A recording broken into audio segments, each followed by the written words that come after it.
ये है Iraq, Baghdad. एक वक्त था जब इराक के लोग सद्दाम हुसैन के नाम से भी डरते थे। Saddam Hussein was a bad guy. Disarming Saddam Hussein now.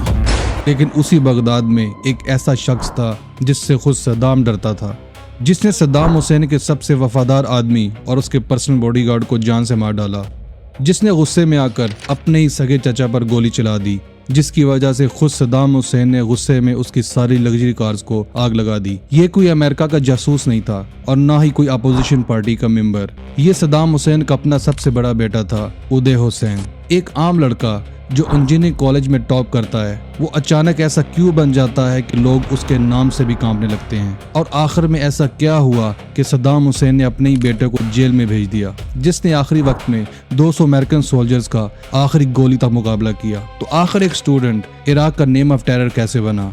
चलिए उदय हुसैन की जिंदगी के उन चैप्टर्स को खोलते हैं जिनके बारे में अक्सर लोग नहीं जानते।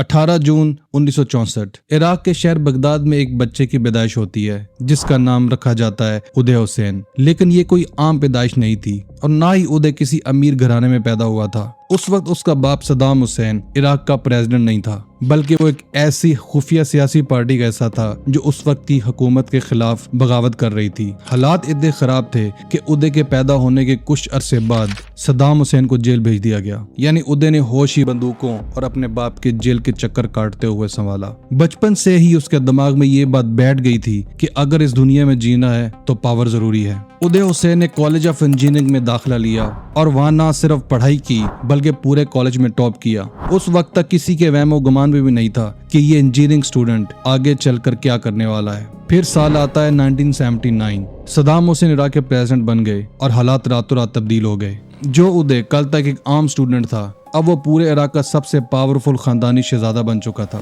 उसके हाथ में बेपनाह दौलत और ऐसी ताकत आ गई जिसे संभालना किसी आम आदमी के बस में नहीं था। उसे इराकी ओलंपिक कमेटी और फुटबॉल फेडरेशन का हेड बना दिया गया। लेकिन यहाँ उसने खिलाड़ियों के साथ ऐसा क्या किया कि पूरी दुनिया में हंगामा बर्पा हो गया।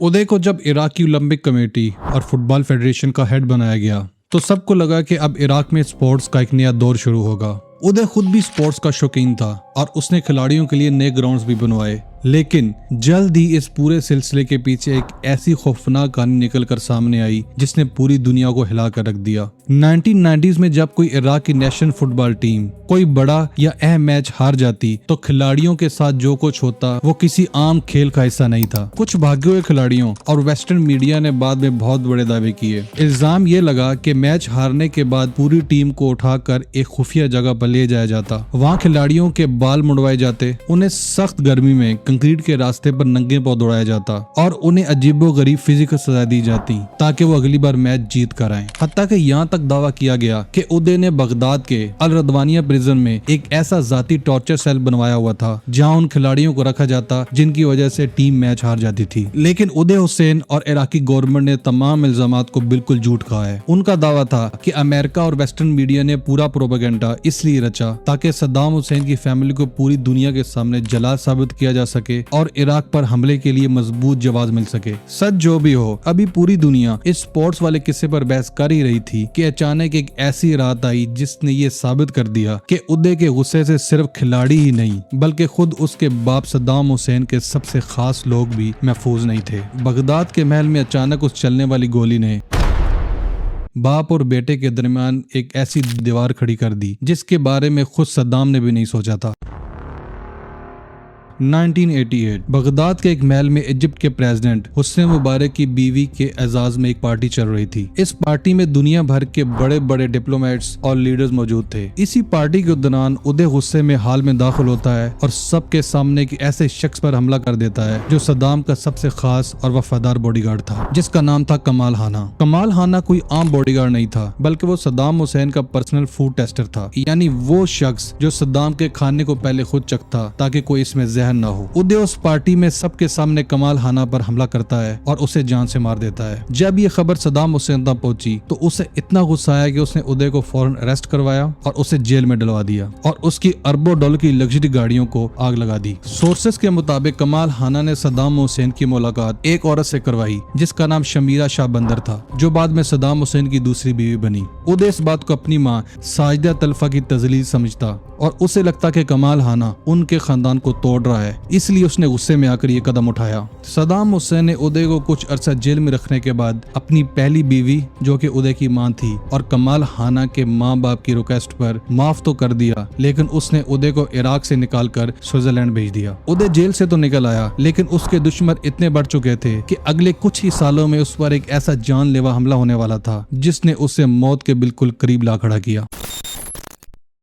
स्विट्जरलैंड से वापस आने के बाद उदय हुसैन ने दोबारा इराक के सिस्टम में अपनी जगह बनाना शुरू की, लेकिन उसका गुस्सा और मिजाज पहले से भी ज्यादा सख्त हो चुका था। 1995 में एक ऐसा वाकया पेश आया जिसने उसके अपने खानदान के अंदर ही दुश्मन खड़े कर दिए। एक बड़ी फैमिली गैदरिंग के दौरान उदय की अपने सगे चाचा वतबान इब्राहिम से किसी बात पर बहस हो गई। इब्राहिम उस वक्त इराक के इंटीरियर मिनिस्टर थे और अवाम में काफी मकबूल हो रहे थे। गुस्से में आकर उदय ने अपने ही चचा पर अंधाधुंध गोलियां चला दी। इस हमले में उनका चचा बुरी तरह जख्मी हुआ और उन्हें अपनी एक टांग भी गंवाना पड़ी। इस हादसे ने सद्दाम के खानदान को 2 हिस्सों में बांट दिया और उदय के दुश्मन अब घर के बाहर ही नहीं बल्कि घर के अंदर भी पैदा हो चुके थे। हर कोई उससे बदला लेने का मौका ढूंढ रहा था और वो मौका आया दिसंबर 1996 की एक शाम को। उदय हुसैन बगदाद की एक रोड पर अपनी पोर्शे गाड़ी खुद ड्राइव कर रहा था कि अचानक अंधेरे से निकलते हुए कुछ हथियारबंद हमलावरों ने उसकी गाड़ी को घेर लिया। अगले ही लम्हे बगदाद की सड़क गोलियों की आवाज से गूंज उठी। उदय पर एक नहायत ही जानलेवा हमला हुआ जिसमें उसे 17 गोलियां लगी। सोर्सेज का दावा है कि ये हमला उसके रिश्तेदारों ने चचा पर गोली चलाने का बदला लेने के लिए करवाया था, जबकि कुछ रिपोर्ट्स के मुताबिक ये इराक के एक खुफिया अंडरग्राउंड बागी ग्रुप का काम था। उदय इस हमले में मौत के मुंह से वापस तो आ गया, लेकिन उसके जिस्म का निचला हिस्सा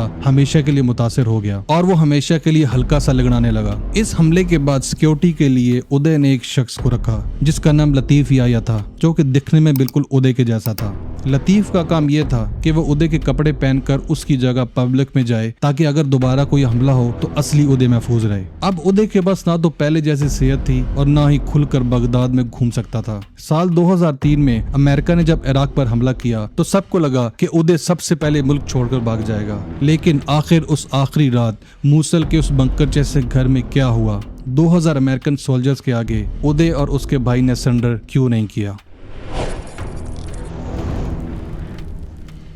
साल 2003 में इराक की तारीख हमेशा के लिए बदल जाती है। अमेरिका बिना किसी ठोस सबूत के इराक पर हमला कर देता है। कुछ ही हफ्तों में सद्दाम हुसैन की हुकूमत गिर जाती है और उसका पूरा खानदान बगदाद से गायब हो जाता है। उदय के पास काफी दौलत थी, वो चाहता तो दूसरे मुल्क भाग सकता था, अमेरिका के आगे हथियार डाल के अपनी जान भी बचा सकता था, जैसे उस वक्त के काफी बड़े लीडर्स ने किया, लेकिन उसने ऐसा नहीं किया। उदय और उसके छोटे भाई कुसे ने इराक छोड़ने के बजाय आखिरी वक्त तक अपने मुल्क के लिए रुकने का फैसला किया। वो दोनों मूसल शहर के एक घर में खुफिया तौर पर छुप गए, लेकिन 22 जुलाई 2003 को किसी इन्फॉर्मर ने अमेरिकन फौज को उनके ठिकाने की खबर दे दी। देखते ही देखते अमेरिका के 200 से ज्यादा कमांडोज उस घर का घेराव कर लेते हैं जहां उदय और उसका भाई छुपे हुए थे। अमेरिकन को लगा कि 2 शहजादे हैं, डर कर हथियार डाल देंगे, लेकिन अंदर से अंधाधुंध फायरिंग शुरू हो गई। अगले 4 घंटे तक घर पर टैंकों, रॉकेट्स और अपाची हेलीकॉप्टर से मिसाइल बरसाए, लेकिन उदय और कुसे ने आखिरी सांस तक सरेंडर नहीं किया। जब शूट आउट खत्म होता है और अमेरिकन फौज अंदर दाखिल होती है तो उन्हें कुसे हुसैन की लाश मिलती है, जिसके पास उसकी मशहूर AK-47 मौजूद थी और वो एक सिपाही की तरह लड़ते हुए मारा गया। तारीख में हर कहानी के 2 रुख होते हैं, एक अच्छा और एक बुरा, और दोनों रुख आपके सामने हैं। अभी भी कुछ लोग उदय को अपना हीरो मानते हैं और कुछ कहते हैं कि वो एक जालिम शहजादा था। आपकी इस बारे में क्या राय है? कमेंट्स में जरूर बताएं।